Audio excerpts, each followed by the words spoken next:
Bonjour, je me nomme Antonio Azi et je fais partie de l'équipe numéro 29. Notre projet s'intitule Improvement of a Carry Trade Strategy. Il s'agit en fait d'un projet en partenariat avec HSBC Asset Management. Notre stratégie de carry trade est une stratégie de trading qui permet de générer du profit. Elle est couramment utilisée dans les banques comme dans les fonds d'investissement.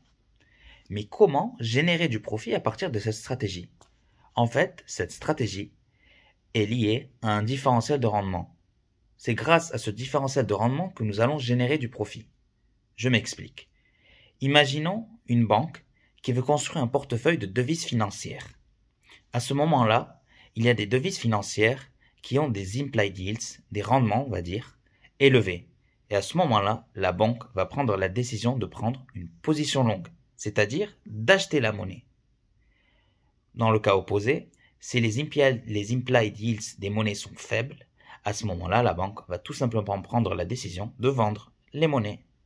Ainsi, grâce à ce différentiel de rendement entre les monnaies que l'on achète avec des implied yields énormes et les monnaies que l'on vend avec des implied yields faibles, nous créons du profit. Alors, notre projet, en fait, il s'articule suivant plusieurs étapes pour mettre en place cette carry trade stratégie. Tout d'abord, nous avons construit une matrice de poids qui a pour but de permettre l'allocation du portefeuille grâce à des données que l'on a pris via Bloomberg.